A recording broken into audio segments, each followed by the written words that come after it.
A blind old man, betrayed by those he trusted most, is thrown off a bridge on a dark night.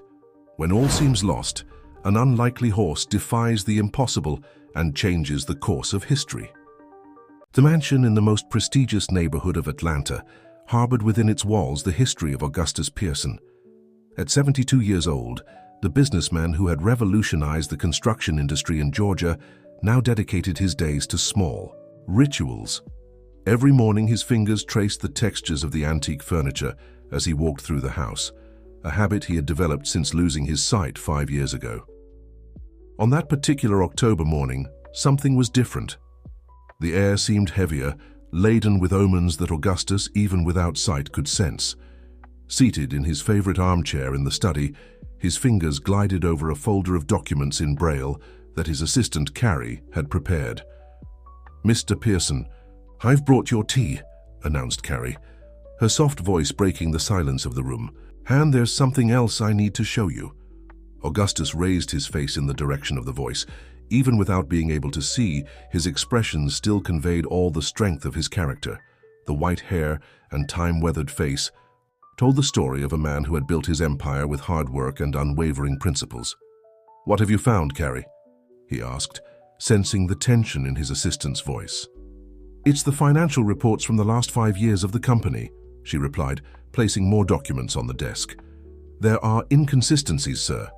Major inconsistencies that began exactly when you had to step back because of your vision." Augustus took a deep breath, his fingers drumming on the arm of the chair. "Victor," he murmured, referring to his partner and friend of decades. "He's been overseeing all operations since then." "Yes, sir, and these aren't just small discrepancies. There are systematic diversions of resources, inflated contracts, phantom projects." Carrie hesitated. "You trusted him for all these years, but he took advantage of my condition to act in the shadows," Augustus completed, his voice carrying a mixture of disappointment and determination. "Keep investigating, Carrie. I want to know exactly the extent of this betrayal." In the weeks that followed, Carrie worked tirelessly, transforming numbers and documents into Braille texts so that Augustus could comprehend the scale of the problem. Each new discovery was like a stab in the heart of the businessman who had considered Victor not just a partner but a brother. On a particularly tense afternoon, Victor appeared unannounced in the office. Augustus could sense his presence before he even spoke, recognizing the characteristic cologne of the friend he now knew to be his greatest adversary. "Augustus, my old friend," Victor's voice sounded falsely cordial. "I came to share great news about the new development in the city center." "Sit down, Victor," Augustus replied, maintaining a neutral tone. "I'm sure they will be interesting news." As Victor went on about inflated numbers and empty promises, Augustus kept in his pocket a small flash drive where Carrie had stored all the evidence of the irregularities. It was his only guarantee, his trump card against years of betrayal. "Impressive, isn't it?" Victor concluded, his voice overflowing with false excitement. "Very," Augustus replied, rising with the help of his cane. "You know, Victor, in all these years I've learned that true vision isn't in the eyes but in the heart. And mine tells me there's much more to this story than you're telling me." Victor remained silent for a moment, and Augustus could sense the change in his breathing. "I don't know what you're talking about, my friend," he finally replied, his voice now more controlled. "You don't know yet," said Augustus, walking towards the door, "but you will very soon." That night, alone in his room, Augustus reflected on how his life had changed. The empire he had built with such care now seemed like a glass castle, about to shatter. But there was still a chance to save everything, to do justice. What he didn't know was that at that very moment, an old four-legged friend, long forgotten, was grazing near the city. Titan, the horse that had once been part of his equine therapy project, would be much more than a distant memory. He would be the key to his salvation. If this story interested you, don't forget to subscribe to our channel and give it a like. Tell us which city you're watching us from. We'll continue. On the banks of the Chattahoochee River, where the city met its natural boundary, Titan roamed alone. The majestic black horse, once the star of Augustus Pearson's equine therapy project, now lived as a free spirit, resisting the urbanization that was slowly swallowing up the last green spaces of Atlanta. His coat, still lustrous despite years of abandonment, shimmered under the afternoon sun as he drank water at the river's edge. From time to time, he would raise his head and observe the cable bridge in the distance, as if something kept him connected to that specific region of the city. Meanwhile, in the Pearson mansion, Carrie was organizing a new series of documents she had discovered. Her hands trembled as she read the papers, revealing a scheme much larger than she had initially imagined. "Mr. Pearson," she called, hurriedly entering the study, "I found something you need to know immediately." Augustus, who was sitting in his usual armchair, turned his face in her direction. "What did you discover, Carrie?" "The equine therapy project," she began, her voice choked. "It wasn't just abandoned. Victor diverted all the money intended for the program. The horses, the employees, everything was left to fend for itself overnight." Augustus's face contorted in an expression of deep sadness. That project had been one of his greatest prides, offering therapy with horses for people with disabilities. "Titan," he murmured, remembering the special horse that had been the heart of the program. "What happened to him?" "Nobody knows for sure," Carrie replied. "Some say he still lives around there, near the river. But Mr. Pearson, there's more. I found records of secret accounts, obscure investments." Before she could continue, they were interrupted by a knock on the door. It was Martha, the housekeeper, bringing an envelope with no return address. "This arrived for you, sir," she announced, handing it to Carrie. Carrie opened the envelope and found a short note. Her hands trembled as she read the contents. "Be careful who you trust. Not every friend is loyal."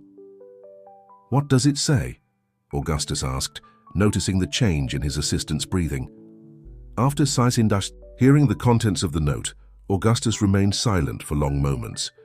His mind worked quickly, connecting the dots. "Carrie, I need you to do something for me. Go to my old office at the company.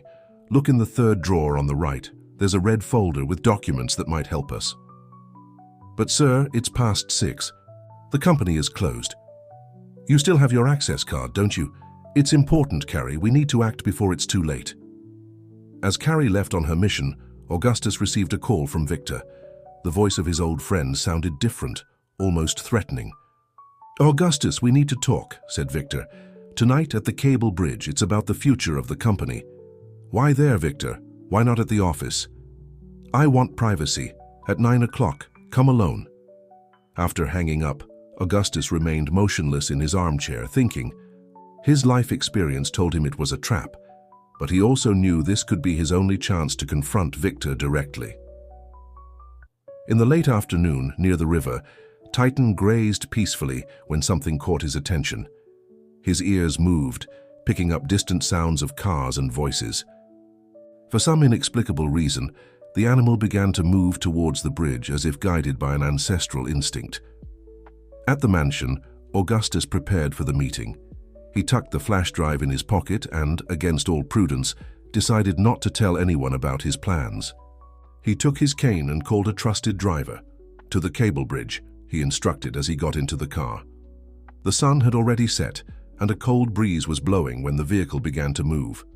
Augustus could feel the weight of the flash drive in his pocket, as if he carried not just data, but the fate of all who had trusted him over the years. What he didn't know was that in the shadows of that night, various characters were moving like pieces on an invisible chessboard. Carrie was discovering alarming documents in the office. A lone fisherman was preparing for another night of work near the bridge. And Titan, guided by a loyalty that transcended time, was silently approaching the place where his former owner's fate would be decided. Night fell over Atlanta like a velvet black cloak as the car carrying Augustus Pearson wound its way through the streets toward the cable bridge. The driver, sensing the tension in the air, maintained a respectful silence. The only sound was the soft tapping of Augustus's fingers on his cane.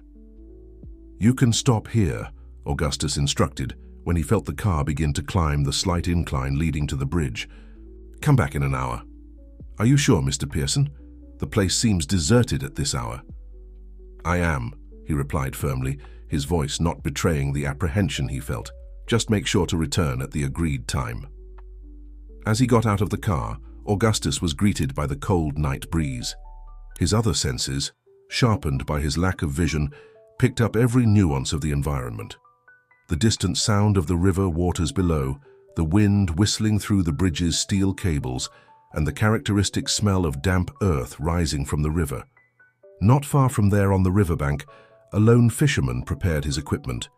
Joe, as indicated by the initials JS engraved on his lighter, observed the unusual movement on the bridge with curiosity. It wasn't common to see people in that location at this hour, especially an elderly gentleman walking alone with a cane. Meanwhile, Titan, guided by an inexplicable instinct, approached silently. The black horse moved like a shadow among the trees that lined the river, his hooves barely making a sound on the damp ground. Something in the air, perhaps the familiar scent of his former owner, kept him alert. "Augustus," Victor's voice cut through the night silence. "You came." "I didn't have a choice, did I?" Augustus replied, turning towards the voice. "After everything I discovered, it would be cowardly not to give you a chance to explain yourself." Victor approached, his steps echoing on the bridge's metal structure. "Explain. What exactly do you think you've discovered, my old friend?" "Everything, Victor. The diversions from the equine therapy project, the parallel accounts, the fraudulent contracts. Every cent you embezzled is documented on this flash drive." Augustus took the device from his pocket, holding it firmly. "Why? Why betray my trust after so many years?" A low, cold laugh escaped Victor's lips. "Trust? You speak of trust when you spent years controlling every aspect of the company, treating everyone like subordinates? Your blindness was an opportunity to finally do things my way, your way, destroying social projects, harming innocent people." Augustus's voice trembled with indignation. "The equine therapy project helped dozens of people. Titan, that horse was special. You destroyed everything. Out of greed." "Titan, that old horse?" Victor laughed again. "You were always too sentimental, Augustus. Business is business. And now you're going to hand over that flash drive, and we're going to forget this whole story." Below the bridge, Joe the fisherman watched the scene with growing unease. His instinct told him something was wrong, very wrong. Should he intervene, call for help? His hands trembled as he held the lighter, undecided about what to do. Titan, meanwhile, was getting closer and closer. The horse could sense the tension in the air, and something in his core urged him to keep advancing. His attentive eyes fixed on the two figures on the bridge, especially on the familiar silhouette of Augustus.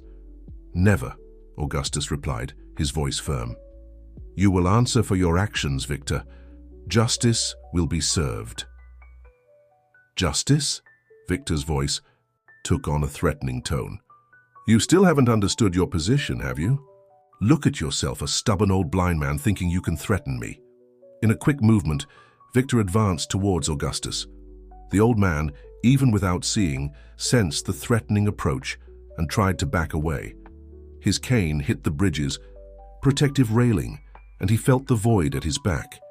It was at that moment that a powerful neigh cut through the night air. Titan, emerging from the shadows like an ancestral guardian, made his presence known. The familiar sound made Augustus's heart race. Could it be possible? After so many years? Joe the fisherman dropped his lighter, the metal tinkling against the stones on the riverbank. The metallic sound echoed in the night, joining the horse's neigh in a symphony that seemed to herald a dramatic change in the events of that night. Time seemed to freeze on the cable bridge. Titan's neigh still echoed in the air when Victor, momentarily distracted by the unexpected sound, loosened his advance on Augustus. But the hesitation lasted only a second. With a sudden movement, he pushed the old man forcefully. Augustus felt the world spin. The cold night air cut across his face as his body fell towards the dark waters of the river. In his last moments of consciousness before impact, a strange thought crossed his mind. Titan's familiar neigh hadn't been a hallucination. The sound of the body hitting the water made Joe, the fisherman, stand up with a start. His lighter, with The initials JS was forgotten among the stones on the riverbank as he watched, paralyzed by shock, the scene unfolding. But it was Titan who acted first.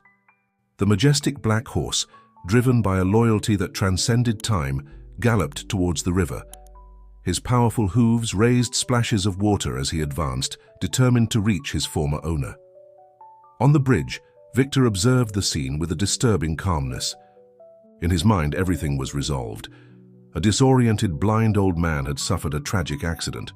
Who would question that version? He turned to leave, but something made him stop. The sound of hooves in the water and a new neigh, more urgent. This time, in the turbulent waters of the river, Augustus struggled to stay afloat. The intense cold paralyzed his muscles, and the current dragged him mercilessly.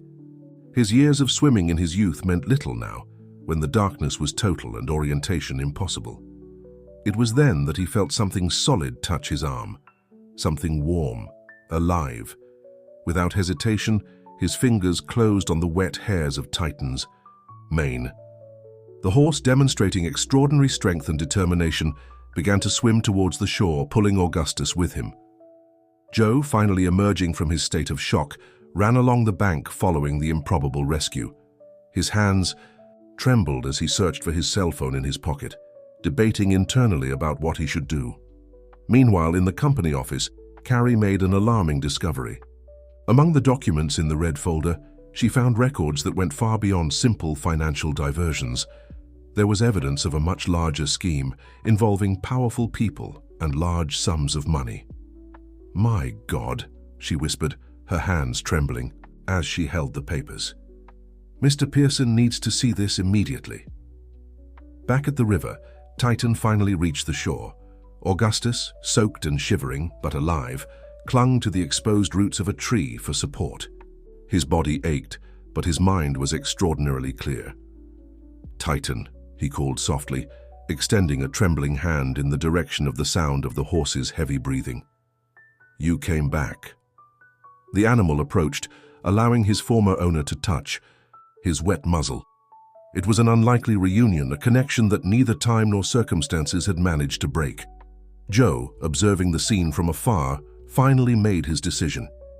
He took out his cell phone and began to dial, but stopped when he heard voices approaching.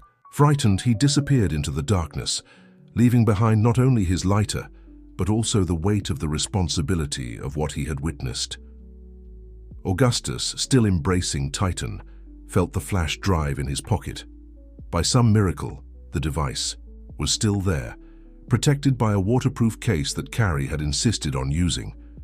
On it, all the evidence needed to expose the truth remained intact. At the hospital where he was taken next, while the doctors examined him, Augustus reflected on the events of the night. Victor's betrayal had reached a new level, but fate had intervened in the most unexpected way possible. Titan, the horse he had rescued years ago, had now rescued him. Outside the hospital, Titan remained. The security guards tried to shoo him away, but the animal refused to leave. Like a silent guardian, he kept his vigil, instinctively knowing that his work was not yet finished. And he was right. In the darkness of that same night as the city slept, a shadowy figure prepared to pay a visit to the hospital room where Augustus was resting. The game was not over yet, and more revelations were to come. Room 307 of St. Clair's Hospital was silent, except for the constant beeping of the heart monitors.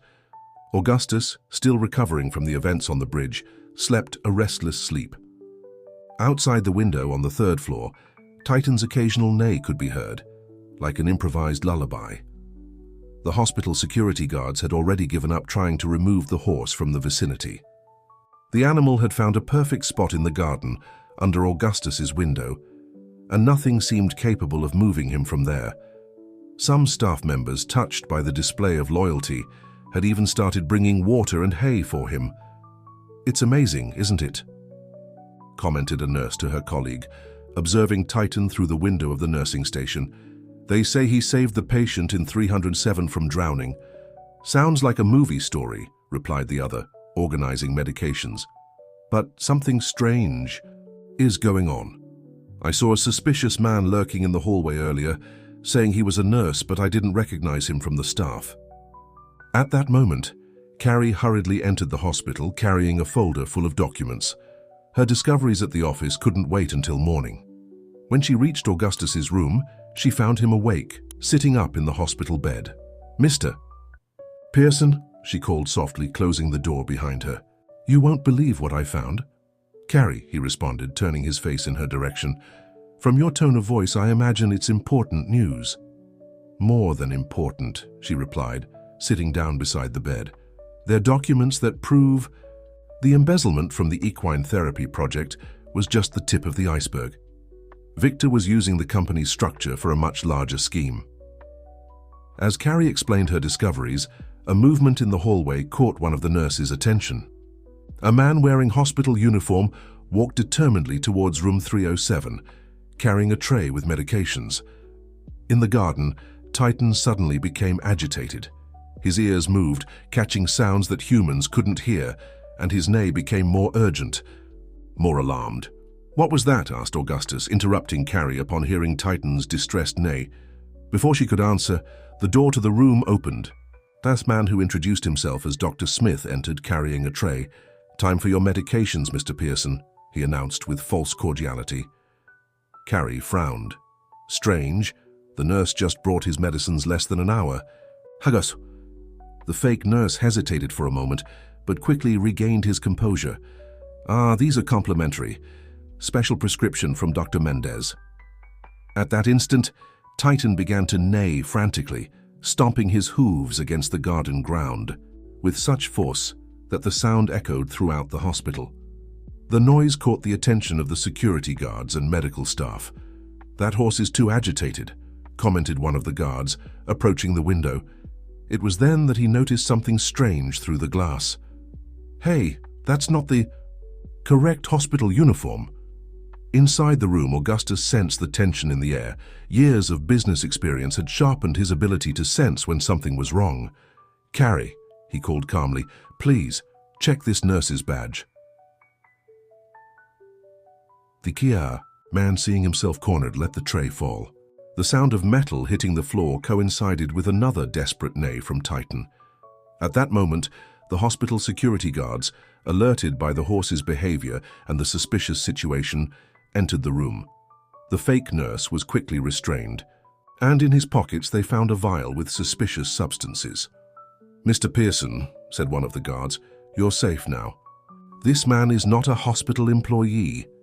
Carrie, trembling, held the folder with the documents tightly.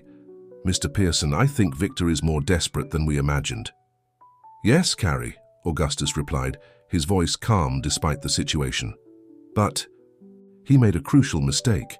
He underestimated the power of true loyalty." Outside, Titan finally calmed down. His protective instinct had once again proven to be accurate. The hospital staff, impressed, began to call the horse the Guardian Angel, a title he had earned not once but twice.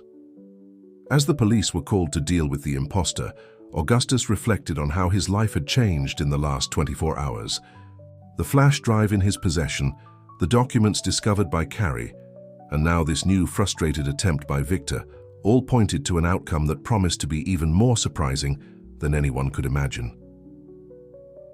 Morning arrived at St. Clair's hospital, bringing a different energy. The story of the horse that saved his former owner and then prevented an attempt on his life was already circulating through the corridors, transforming Titan into a sort of local celebrity. Children from the pediatric ward were begging to see the hero horse, and staff members were taking turns bringing apples and carrots to the noble animal. Augustus, still in room 307, was receiving a visit from a police investigator. Officer John Miller listened attentively as Carrie presented the documents found in the office. "So," summarized the investigator, "Mr. Victor not only diverted resources from the equine therapy project, but also used the company's structure for much larger, questionable operations." "Exactly," confirmed Carrie, spreading the papers on the hospital table. "And there's more. I found records of an abandoned property on the outskirts of the city, an old industrial warehouse that, according to these documents, has been used to store incriminating records." Augustus, sitting on the bed, absently caressed the flash drive he still kept with him. Officer Miller, for years I trusted Victor blindly. Even after losing my sight, I believed he would maintain the values we built together. But now... A soft neigh from Titan interrupted his speech, as if the horse wanted to offer comfort. The sound made Augustus smile slightly. "It's incredible how he remains out there," commented the investigator, looking out the window. "I've never seen anything like it in all my years on the job." "Titan was always special," Augustus replied. "In the equine therapy project, he had a unique sensitivity with people. He seemed to understand exactly what each person needed." "That you may." That moment, Martha, Augustus's housekeeper, entered the room carrying an old box. "Mr. Pearson, I found this in the attic of the mansion. I thought it might be important." Carrie opened the box and found old photographs and documents from the beginning of the partnership between Augustus and Victor. Among the papers, one in particular caught her attention. "Mr. Pearson," she said, her voice trembling with excitement, "there's something here you need to know. It's an old contract from the time the company was founded. Apparently, Victor was never really the majority shareholder. You maintained a special clause that guaranteed your controlling interest, even if he managed the company." "What?" Augustus straightened up in bed. "But he told me that when I lost my sight, I had to transfer control to him." "He lied," Carrie replied, leafing through more documents. "And there's more. I found records of a secret account where he's been depositing money for years. The account number is noted here, along with, wait, geographic coordinates." Investigator Miller approached to examine the numbers. "These coordinates, do they point to that abandoned warehouse you mentioned?" Titan neighed again, louder this time, as if he understood the importance of the discovery. "We need to go there," said Carrie, determined. "If there are more documents in that warehouse, we can finally expose the whole truth." "But how?" questioned Martha. "Mr. Pearson is still recovering, and Victor will certainly have people watching the place." It was then that Augustus had an idea. "Titan," he murmured thoughtfully. "He knows that region. We used to do trails there with the equine therapy patients, and from what you've said, he's been living around the river since the project was shut down." "You're suggesting," Carrie began, her eyes widening with understanding. "Yes," confirmed Augustus. "Titan can guide us there. He knows paths that others don't, and his presence won't raise suspicions. After all, to any observer, he'll just be a wild horse wandering through the area." Investigator Miller scratched his chin, thoughtful. "It's risky, but it might work. I can organize a discreet team to support the operation." As they discussed the details of the plan, no one noticed a familiar figure observing the hospital from afar. Joe, the fisherman who had witnessed the events on the bridge, nervously held a newspaper, where the headline announced the suspicions about Victor. In his pocket, the absence of his lighter with the initials JS weighed like an anchor on his conscience. The truth was about to come to light, and each piece of the puzzle was starting to fit together. What no one knew was that the abandoned warehouse held secrets even more surprising than anyone could imagine. 3 days after the events at the hospital, a small group gathered near the Chattahoochee River, taking advantage of the twilight that tinged the sky with shades of orange. Augustus, already recovered from the bridge incident, was seated in a wheelchair, a requirement from the doctors for his release from the hospital. By his side, Carrie held a folder with the discovered documents, while Investigator Miller discreetly coordinated his team. "The warehouse is approximately 2 miles from here," explained Miller, consulting a map on his cell phone. "But the main road is watched. We'll need the alternative routes you mentioned." Augustus nodded, his face turned in the direction where he could hear Titan's hooves softly touching the ground. The horse had remained by his side since they left the hospital, like a protective shadow. "In the days of the equine therapy project," Augustus began, his voice laden with memories, "we discovered several old trails that local inhabitants used. Titan knows each one of them. He guided us when we did therapy with patients who were afraid of enclosed spaces." "But how can we be sure he'll lead us the right way?" questioned one of the police officers. As if answering the question, Titan approached Augustus, lowering his head until he gently touched the old man's shoulder.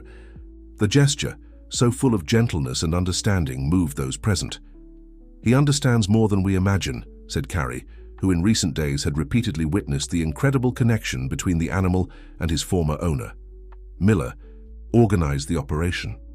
2 officers would follow the main road, pretending to be fishermen to monitor any suspicious movement. The rest of the team, including Augustus in his wheelchair specially adapted for rough terrain, would follow Titan through the alternative paths. Twilight was giving way to night when they began the journey. Titan led the group with impressive confidence, choosing paths that, although covered by vegetation, were wide enough for the wheelchair to pass. "It's incredible," Carrie whispered to Augustus as they advanced. "It's as if he knows exactly what we need." Augustus smiled, his hands resting on the arms of the wheelchair. Titan always had that gift. I remember a patient, Mary, a girl with autism who didn't communicate with anyone. In her first session with him, she smiled for the first time in years. As they crossed a particularly dense area of vegetation, Titan stopped abruptly. His ears moved, catching distant sounds. The group fell into absolute silence. "Voices," Miller murmured after a few seconds, "coming from the direction of the warehouse." Titan, without any command, veered onto a side trail that wasn't immediately visible. The new path, although longer, offered natural cover through a small grove. "He's protecting us," observed Carrie, amazed, "finding a safe route." As they advanced along the new path, Augustus shared more memories of the equine therapy project. He talked about how Titan seemed especially attuned to patients who had mobility difficulties, as if he understood their limitations and adapted his behavior accordingly. "That's why I chose him to be the main horse of the project," Augustus explained. "He had a unique sensitivity. When Victor closed the program, it wasn't just money he stole, it was dreams, hopes." A soft neigh from Titan interrupted his words.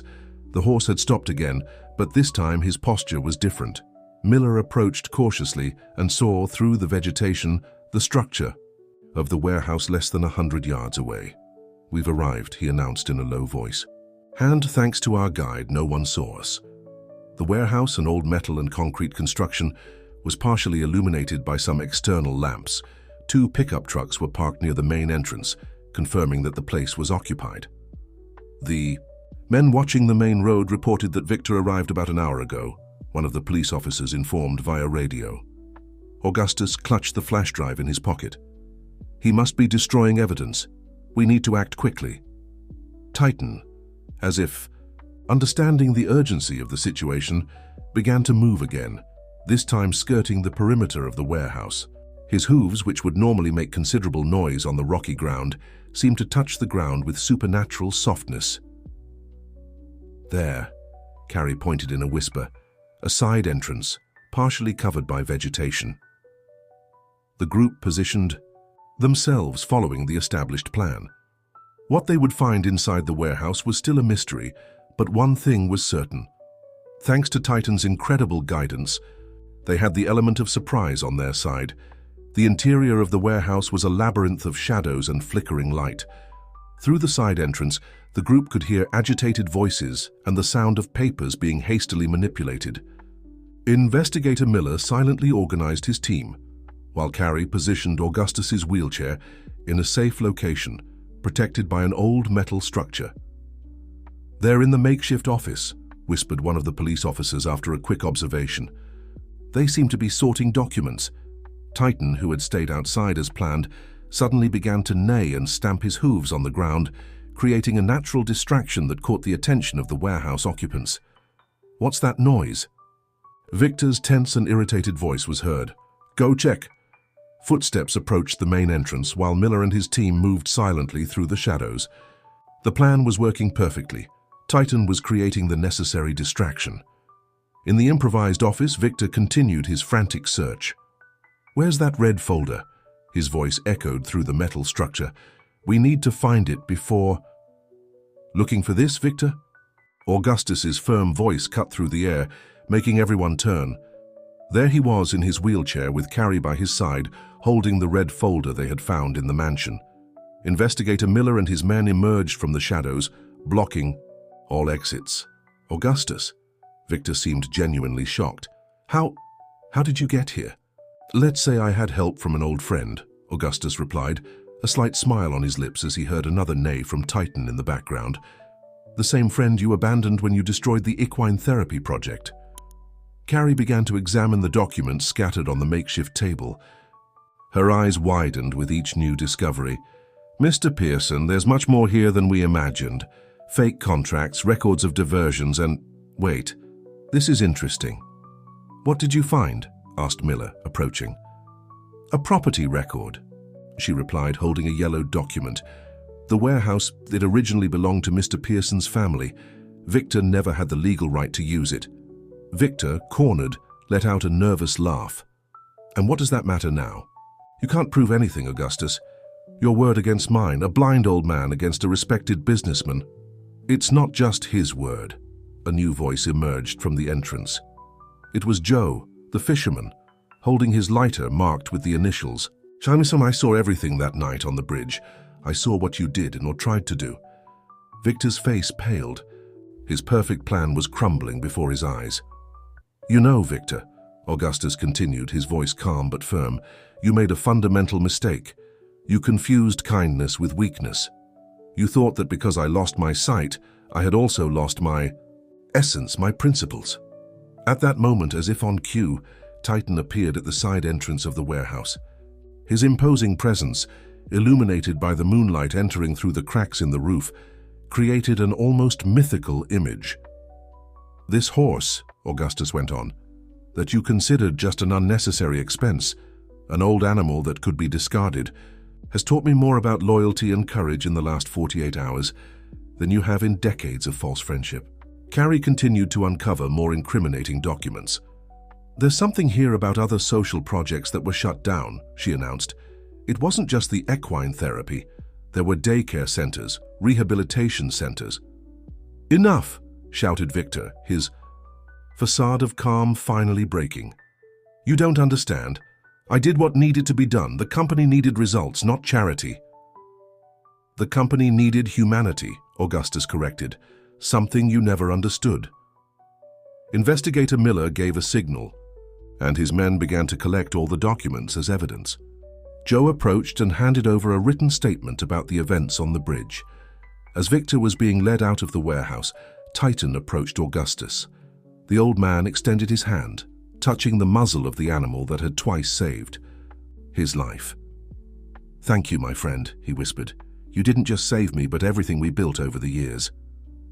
Carrie, observing the scene, had a sudden idea.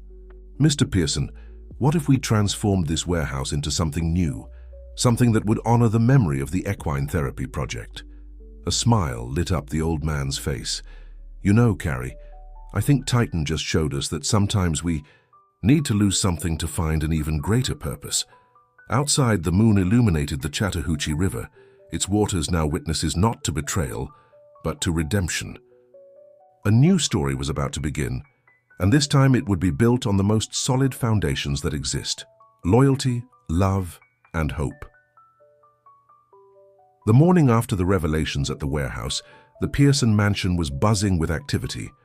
Augustus's office, once a sanctuary of silence and reflection, was now filled with animated voices and the sound of papers being organized. Carrie was coordinating a small team that was beginning to shape the new project that had emerged from the ashes of the old. 1. The architect will arrive in an hour, she announced, consulting her agenda. He's going to assess the necessary adaptations to transform the warehouse into a rehabilitation center. Augustus, seated in his favorite armchair, smiled as he listened to the enthusiasm in his assistant's voice. Through the open window, he could hear Titan's occasional neigh, who now had a special space in the mansion's garden. You know, Carrie, he began, when I lost my sight, I thought my ability to realize dreams had ended.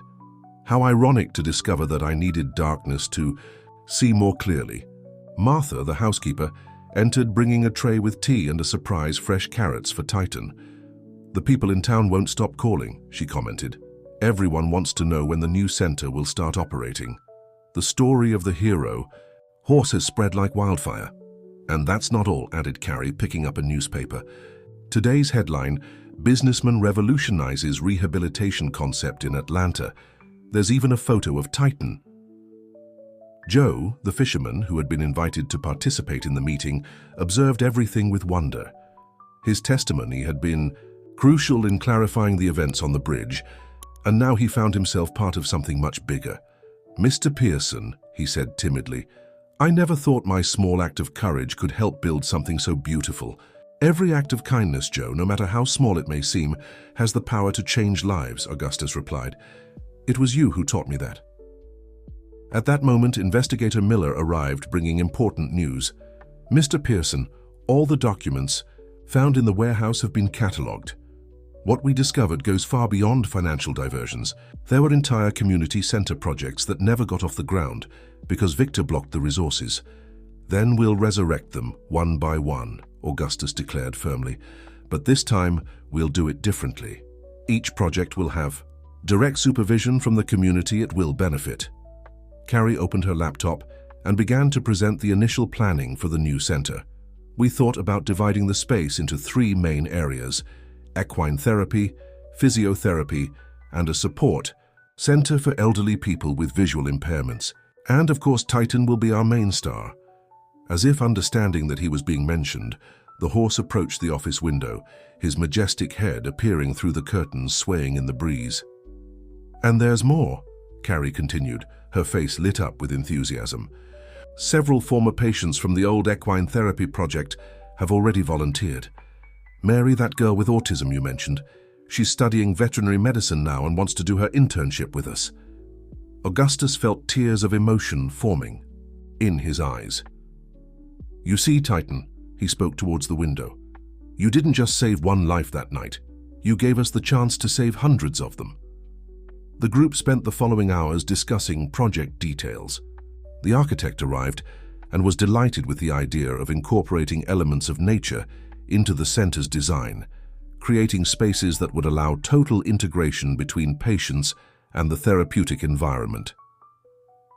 "We can create sensory trails," he suggested, "paths with different textures and sounds that help both visually impaired patients and those who need sensory stimuli." Martha, who was watching Titan in the garden, had an idea. "How about a memorial, a space that tells the story of how it all began, with Titan's photo prominently displayed?" "Excellent idea," exclaimed Carrie. "We can use that corner of the warehouse that has the best natural lighting. It will be a constant reminder of how loyalty and love can transform lives." As the plans took shape, Augustus reflected on how fate had transformed a personal tragedy into a gift for the entire community. The empire he had built with so much effort would no longer be measured in figures and financial statements, but in smiles, triumphs, and renewed hope. "Carrie," he called softly, "schedule a meeting with our legal team. I want to ensure that this project is protected against any kind of future interference. It will be our legacy to the city." The afternoon advanced, and with it grew the certainty that something extraordinary was being born there. In the garden, Titan grazed peacefully, his black coat shining under the sun, as if he too knew that his mission was just beginning. If this story interested you, don't forget to subscribe to our channel and give it a like. Tell us which city you're watching us from. We'll continue. 3 months passed, and the old warehouse had transformed into something unrecognizable. The once gray and deteriorated walls now displayed vibrant colors and inspiring murals. The space that once harbored dark secrets had become a beacon of hope for the community. On a particularly significant morning, a small crowd gathered for the official inauguration of the Titan Rehabilitation and Equine Therapy Center. The name was a tribute not just to the hero horse, but to all animals who, like him, dedicated their lives to helping people. "It's a real celebration out here, Mr. Pearson," narrated Carrie, guiding her boss through the new spaces. "There are families, authorities, journalists, and you won't believe it, but several people brought posters with Titan's photos. The horse in question was in his new special area, a carefully designed green space that connected directly with the main facilities. Other horses, carefully selected and trained, had also joined the project, but Titan maintained his special status as pioneer and inspiration. "Mr. Pearson," a young, excited voice cut through the crowd's murmur. It was Mary, the former patient, now a veterinary student, running towards him. "Can I give you a hug? I never had the chance to properly thank you for everything the original project did for me." Augustus opened his arms, receiving the young woman's warm embrace. "Mary, your presence here today is the greatest thanks we could receive." Joe the fisherman, now an official employee of the center as maintenance supervisor, approached with news. "Mr. Pearson, we've finished installing the sensory panels on the therapeutic trail, and there's a special surprise we prepared." Guiding Augustus to the center of the main courtyard, Joe described the new installation, a tactile mural that told the center's story through different textures and reliefs, allowing visually impaired visitors to see with their hands the journey of transformation of the place. "And at the center of the mural," explained Carrie emotionally, "there's a high relief of Titan, magnificently sculpted. When people touch it, they can feel every detail, his strong mane, the majestic posture." Martha, who now coordinated the center's reception area, approached with more news. "The registrations for the first cycle of therapies have already exceeded our expectations. We have people coming even from other states." Investigator Miller, who had become a close friend after the events of the past months, was also present at the inauguration. "Mr. Pearson, I brought someone who really wants to meet you. This is my nephew, Peter. He has cerebral palsy and has always dreamed of doing equine therapy." Augustus bent down in the direction of the child's voice he heard, extending his hand. "Hello, Peter. How about meeting a very special friend?" With the permission of those present, Carrie and Miller took Peter to Titan. The horse, demonstrating his characteristic sensitivity, gently lowered his head, allowing the boy to caress him. "He's magical," exclaimed Peter, his voice overflowing with joy.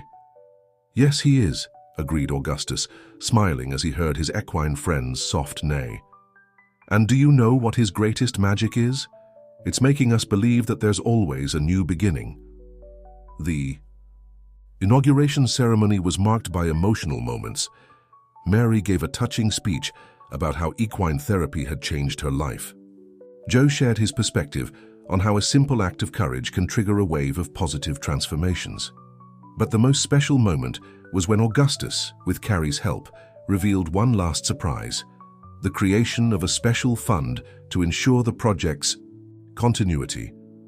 "This center is not mine," he declared at the microphone. "It's ours. It belongs to the entire community. And to ensure it remains so, I'm transferring a significant part of the company's shares to a foundation that will be managed by a community council." The news was received with enthusiastic applause. Titan, as if understanding the importance of the moment, let out a powerful neigh that echoed through the space.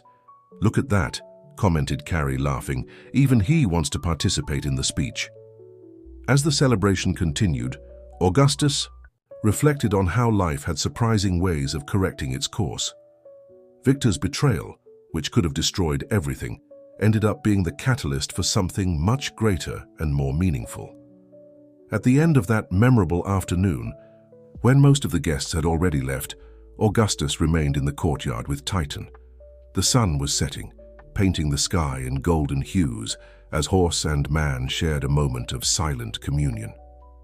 "You know, my friend," Augustus whispered, caressing the animal's neck. "They say that when one door closes, another opens, but sometimes we need a special little push to find that new door, or, in our case, a well-timed neigh."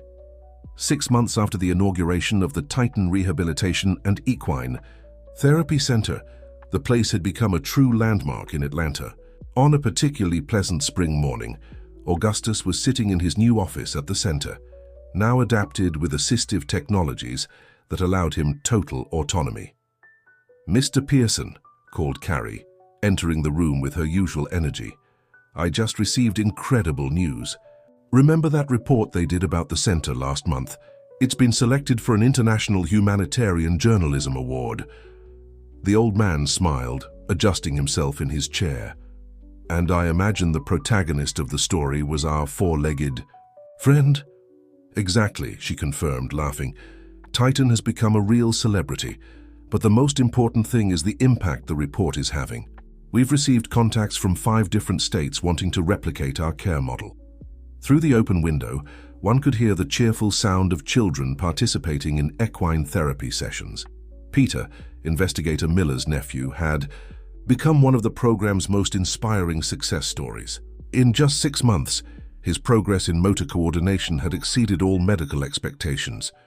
Mary, now a junior coordinator of the equine therapy program, entered the office carrying a folder of reports. "Mr. Pearson, I prepared a summary of the results from the first semester. You won't believe the numbers." "Tell me everything, Mary. Your voice already conveys the enthusiasm."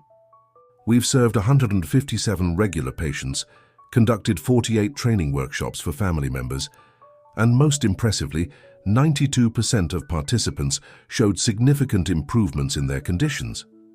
Joe, who was passing through the corridor, stopped to add his own observation. "And that's not all.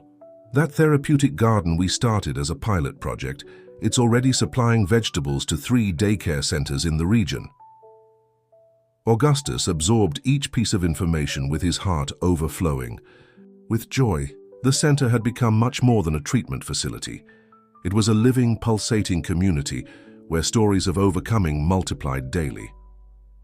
Martha, who now divided her time between the mansion and the center, entered bringing a special surprise, a homemade cake, to celebrate another achievement. "I just received confirmation," she announced. "The City Hall approved our expansion project. We'll be able to build the specialized children's wing." "And there's more," added Carrie, barely containing her excitement. "Remember that adjacent, abandoned lot? The owner was so impressed with our work that he decided to donate it to the center. We can create an even larger space for the horses." At that moment, as if he knew he was being indirectly mentioned, Titan appeared at the office window. His black coat, always well cared for by the team of handlers, shone under the morning sun. Beside him, other horses from the program grazed, peacefully, each with its own story of connection with the patients. "You know," Augustus began, rising to caress his faithful friend's muzzle, "when we lose something we consider fundamental, like my sight in my case, we think it's the end. But life has a curious way of showing us that each apparent ending can be a new beginning." "Are you talking about the center?" asked Mary. "Not just the center, but everything it represents. Every person who passes through those doors carries a story of loss, limitation, challenge, but upon leaving they take with them a new perspective, a new hope." Carrie consulted her digital agenda. "Speaking of hope, I need to show you the schedule for next month. We have 3 important events: the start of the training program for new therapists, the inauguration of the Braille Library, and the first graduation of the specialized caregiver class. And we can't forget," added Joe, "that next week the music classes for children with autism begin. Those donated instruments have all been adapted." Martha, who was observing the movement in the courtyard through the window, commented emotionally, "Look, and Peter is having his session with Titan now. Remember how scared he was on the first day? Now it seems like he was born riding." Indeed, through the sounds coming from the window, one could hear the boy's joyful laughter mixed with Titan's soft neighs. It was a symphony of joy, hope, and overcoming that echoed through the corridors of the center. "There's something I've been thinking about," said Augustus, his voice taking on a more reflective tone. "All these wonderful results, all these transformed lives. None of this would have happened if we hadn't gone through those difficult moments." "Are you saying we should thank Victor?" asked Carrie, incredulous. Augustus laughed softly. "Not exactly, but sometimes it's in our darkest moments that we find our true light. Every challenge we faced brought us here and here. Here is exactly where we should be." The sun was beginning to set in Atlanta, painting the sky with shades of orange and pink, when an unexpected visitor arrived at the Titan Rehabilitation and Equine Therapy Center. It was Anna Clark, the judge responsible for Victor's case, who came personally to see the work she had heard so much about. "Mr. Pearson," she called, being guided by Carrie to Augustus's office. "I hope I'm not interrupting anything." "Not at all, Judge Clark," Augustus replied, rising to greet her. "It's an honor to have you here. Carrie, please ask Martha to bring us some coffee." The judge observed the environment with visible admiration. The walls of the office were decorated with high-relief photographs of the center's activities, allowing Augustus to see through touch the most significant moments of the institution. "I came because I needed to personally see what was born from that complex case," she explained, "and I must confess I'm impressed. This place, it's much more than I imagined." At that moment, a familiar sound filled the air. Titan was approaching the window, as he always did at the end of the afternoon.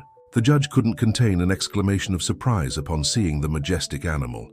"So this is the famous Titan," she said, approaching the window. "His feats are already legendary at the courthouse.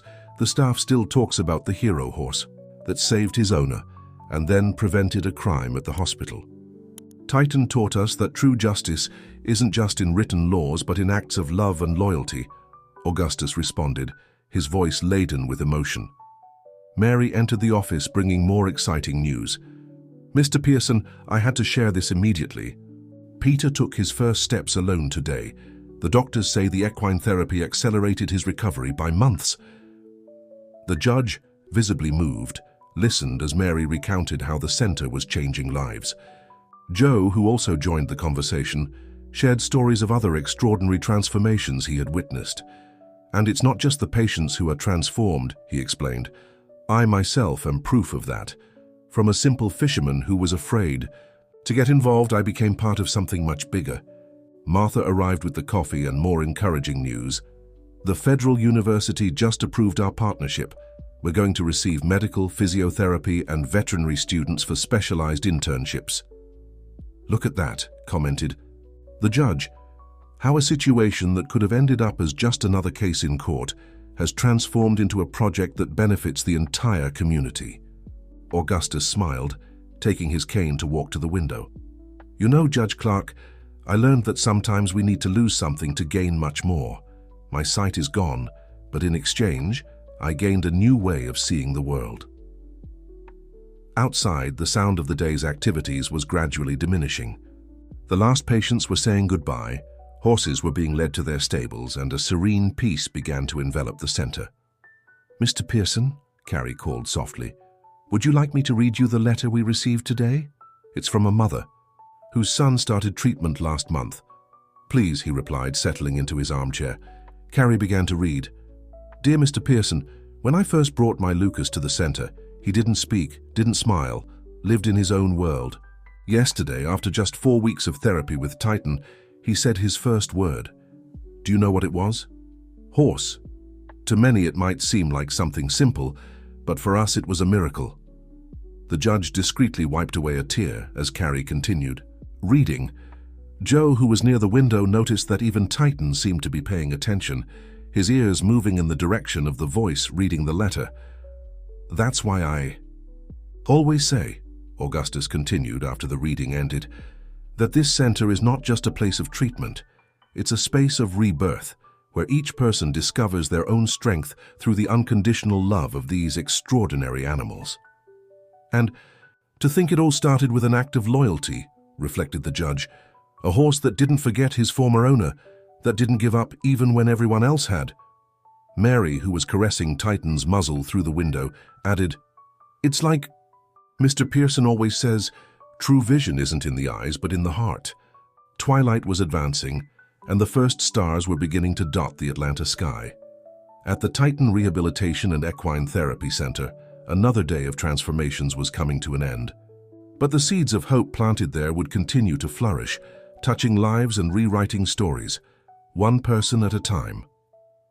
Spring had arrived in full bloom in Atlanta, and the Titan Rehabilitation and Equine Therapy Center was preparing for a special event. It had been exactly 1 year since that fateful night on the bridge, and Augustus had decided to transform the date into a celebration of life and overcoming. "Is everything ready for the party?" he asked Carrie as they walked through the sensory garden that had been specially decorated for the occasion. "Almost everything, Mr. Pearson," she replied, consulting her list. "The guests start arriving in 2 hours. The children's choir is already rehearsing, and Martha has outdone herself with the buffet. The space had been transformed. Colorful ribbons danced in the gentle breeze, and the aroma of freshly planted flowers mingled with the smell of fresh grass. In the center of the garden, a life-size statue of Titan sculpted in bronze awaited its unveiling. "How's our friend today?" Augustus asked, referring to the real Titan. "More elegant than ever," Mary replied, approaching while leading the horse by the halter. "We gave him a special bath, and his mane is braided with blue ribbons. He seems to know it's a special." Joe, now the center's general supervisor, was coordinating the final preparations with a team of volunteers. "Mr. Pearson, you won't believe it, but we have confirmation of more than 300 people, including that documentary team from New York." "And that's not all," added Carrie, barely containing her excitement. "Remember Peter? He's going to give a special performance today. He managed to convince 5 other patients to form a music group." Augustus's face lit up at the news. Peter, who could barely balance himself a year ago, was now not only walking but had discovered a special talent for music. Martha appeared carrying a mysterious box. "Mr. Pearson, that special gift we ordered for the patients has arrived." "Ah, yes," he smiled. "The personalized medals, each one with the patient's name and their story of overcoming engraved in Braille." As the afternoon progressed, guests began to arrive. Entire families, old and new patients, health professionals, volunteers, and even some business people who, inspired by the center's story, had become supporters of the project. Mary led Titan to his special place near the statue. The horse, as if understanding the importance of the moment, maintained a majestic posture, occasionally lowering his head to receive pets from the children who approached. "Look who's here," announced Carrie. "Judge Clark, and she's brought a surprise." The judge approached Augustus, guiding an elderly lady. "Mr. Pearson, this is Mrs. Betty. She was one of the patients from the old equine therapy project, and she has something important to share." Mrs. Betty's voice trembled with emotion. "Mr. Pearson, 10 years ago, when the original project was closed, I was almost giving up on life. Arthritis had taken over my body, and depression my spirit. But those few weeks with Titan taught me that there's always hope. I kept this photo all this time." She handed Carrie an old photograph yellowed by time, showing a younger version of herself mounted on Titan, with Augustus beside her, smiling. "And now," she continued, "I come to the new center 3 times a week, not just for therapies, but to volunteer, to tell my story to new patients, because I learned that true healing comes when we help others heal." The children's choir began to position themselves, and Peter, supported by his new cane decorated with colorful ribbons, took his place at the piano. The music that began to play was an original composition, created by the patients themselves, celebrating the center's journey of transformation. "Mr. Pearson," Joe called, his voice choked, "there's one more surprise. Remember that diary of mine where I wrote down everything that happened that night on the bridge? We turned it into a book. The Horse Who Saw with His Heart will be released next month, and all profits will go to the center." Titan, as if wanting to participate, in the moment, let out a soft neigh that blended with the choir's music. The children laughed, and some patients more sensitive to sounds approached the horse, establishing that special connection that only animals can provide. "You know," said Augustus, his voice laden with emotion, "when we lose something we consider essential, like my sight in my case, we think it's the end of everything. But life has a greater wisdom. Sometimes we need to lose the ability to see with our eyes, to learn to see with our heart." The celebration continued into the night, with stories being shared, tears of joy being shed, and new dreams being dreamed. The Titan Rehabilitation and Equine Therapy Center had become much more than a treatment facility. It was a true circle of love, where each person, each animal, each moment of overcoming intertwined in a tapestry of hope and renewal. On a quiet Sunday morning, 2 years after the center's inauguration, Augustus was sitting on his favorite bench in the sensory garden. His fingers delicately traced the petals of a newly opened rose, while the familiar sound of Titan's hooves approached. Slowly, "Good morning, old friend," he murmured, extending his hand to caress the muzzle of the horse that gently touched his shoulder. The animal, now a true living legend, remained as majestic as ever, though some white hairs had begun to speckle his black mane. "Mr. Pearson!" Peter's excited voice echoed through the garden. The boy, who once could barely walk, now ran with ease, leaning only slightly on his decorated cane. "Can I show you the new song I composed for Titan?" "Of course, my young friend.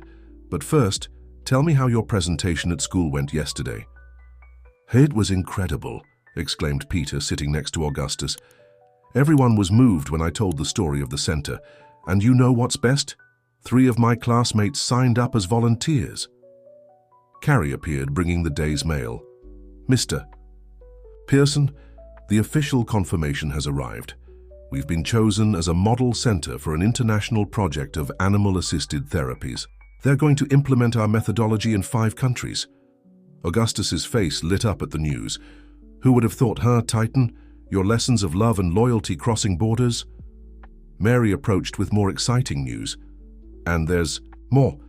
Remember that research we were developing on the benefits of equine therapy for patients with autism? It's been accepted for publication in one of the world's leading medical journals." Joe, who was pruning some plants nearby, interrupted his work to share his own achievement. "The book about Titan's story has already sold over 50,000 copies. Schools are using it as supplementary educational material." Martha appeared, carrying a tray with tea and cookies. "And you won't believe who came to visit the center this morning. The state's First Lady.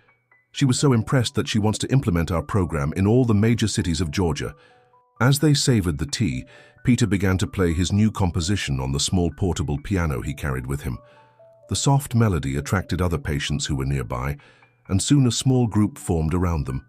"This song," Peter explained, between notes, "is about how Titan sees the world, without using his eyes but feeling each person, each emotion." Augustus smiled, recognizing in the boy's words his own journey. "You know, Peter, you've understood something that many people spend their entire lives without realizing. That true vision doesn't depend on the eyes." "It was you who taught me that," the boy replied. "You and Titan." At that moment, Mrs. Betty, who now coordinated the elderly volunteer program, approached with a group of new patients. "Do you see that horse over there?" she was saying, pointing to Titan. "He's not just an animal, he's a life teacher, a guardian of hopes." One of the new patients, a lady who had lost the use of her legs after an accident, looked at Titan with a mixture of fear and hope. The horse, demonstrating his extraordinary sensitivity, gently approached her, lowering his head until he softly touched her hand. "Don't be afraid," said Augustus, sensing the hesitation in the lady's breathing. "Titan has a special gift for understanding exactly what each person needs." "It's true," Mary confirmed. "He acts differently with each patient. With more agitated children, he's calm and patient. With insecure adults, he transmits confidence. It's as if he could read people's souls." Peter's music continued to flow, creating an almost magical atmosphere in the garden. Some birds, attracted by the melody, perched on nearby trees, adding their own trills to the improvised symphony. "Mr. Pearson," Carrie called softly, "would you like me to read the social impact report we prepared? The numbers are impressive." "Later." "Carrie," he replied, smiling. "Now I just want to feel this moment. Listen to Peter's music, Titan's neigh, the voices of people who have found a new meaning for their lives here." And so on that Sunday morning, the Titan Rehabilitation and Equine Therapy Center pulsed with life and hope. Every corner of the place told a story of overcoming, every smile reflected a battle won, every hug celebrated a new achievement. The legacy that began with an act of loyalty from a horse had transformed into a guiding light for hundreds of people, a light that, as Augustus always said, didn't need to be seen with the eyes to be felt in the heart. The sun was rising in Atlanta, tinting the sky with shades of pink and gold, when Augustus arrived at the Titan Rehabilitation and Equine Therapy Center on that special morning. It was the center's 5th anniversary, and the place was about to experience one of its most significant moments. "Mr. Pearson," Carrie greeted him at the entrance, her voice overflowing with emotion. "Everyone is already arriving." The auditorium is almost full. The center had grown beyond the most optimistic expectations. What began as a local project was now an international reference in assisted therapies. The small original warehouse had transformed into an impressive complex with several specialized wings, but always maintaining its welcoming essence. "How's our friend today?" Augustus asked, referring to Titan. "More elegant than ever," Mary replied, approaching, and with incredible energy, as if he knew the importance of the day. The main auditorium, built the previous year, was packed. Patients, family members, health professionals, volunteers, and visitors from various countries had gathered for a historic moment, the official launch of the SEEDS project, which would take the center's methodology to 10 different countries. Peter, now a teenager who had become a professional pianist, began to play a soft melody on the piano. The music, composed especially for the occasion, spoke of overcoming, hope, and new beginnings. "Mr. Pearson," Joe called, "it's time for your speech." Assisted by Carrie, Augustus took the stage. The silence that followed was charged with expectation and emotion. "5 years ago," he began, his voice firm and clear, "I thought I had lost everything. My sight was gone, my confidence was shaken, and my world seemed plunged into permanent darkness. But then something extraordinary happened. At that moment, as if following an invisible script, Titan majestically entered the auditorium, led by Mary. His hooves touched the ground softly, and his imposing presence drew gasps of admiration from the audience. "This horse," Augustus continued, extending his hand in the direction of the sound of hooves, "taught me that true vision is not in the eyes but in the heart. He showed me that loyalty and love are forces capable of transforming the greatest adversities into opportunities for growth." Mrs. Betty, now the general coordinator of programs for the elderly, wiped away a tear. Beside her, dozens of other patients who had transformed their lives through the center were doing the same. "Today," Augustus went on, "we're not just celebrating 5 years of existence, we're celebrating every smile regained, every step taken by those who were told they would never walk again, every word spoken by those who had lost their voice, every hug shared by those who were afraid of contact." Peter began to play again, this time a triumphant melody he had composed especially for Titan. The horse, as if understanding, raised his head in a majestic gesture. "The SEEDS project," Augustus explained, "is not just an expansion program. It's our way of telling the world that hope has many forms, many voices, many hooves, and that each story of overcoming deserves to be told, shared, and celebrated." Martha, who was watching everything from the front row, remembered the day. She found that box in the attic of the mansion, with old photos from the first equine therapy project. Who could have imagined that those memories would be the seed of something so grand? "And speaking of stories," Augustus continued, his face lit up with a smile, "each one of you here is part of a larger narrative, a narrative of love, courage, and transformation that continues to grow and touch more lives every day." Carrie approached with a surprise, a commemorative plaque in braille and high relief depicting Titan and the center's evolution over the years. It would be installed at the main entrance so that everyone, sighted or not, could see the history of the place. "Just as this plaque can be read by everyone," Augustus said, his fingers gently tracing the relief, "our message of hope also. She knows no barriers. It travels through time, distances, limitations, reminding everyone that the greatest miracles are born from the greatest challenges." Titan approached his former owner, gently resting his muzzle on his shoulder, as he had done for so many years. It was a gesture of affection that still moved everyone who witnessed it. "And to you, my friend," Augustus spoke directly to the horse, "who taught me that loyalty is the purest form of love, my eternal gratitude. You not only saved my life that night, but gave it new meaning." The ceremony continued, with performances by music groups formed by patients, demonstrations of new therapy techniques, and moving testimonials from people whose lives had been transformed by the center. At the end, as the sun was already setting on the Atlanta horizon, Augustus made a final invitation to those present. "Each story of overcoming that is born here is like a star lighting up in the sky of hope. And just like stars, these stories need to be shared to illuminate the path of others. So I invite you to join us on this journey, follow our channel, share our stories, be part of this family that grows every day. Because every like, every subscription, every comment is a way of saying, yes, I believe in the transformative power of love. And so, as night gently fell over the Titan Rehabilitation and Equine Therapy Center, a certainty hung in the air.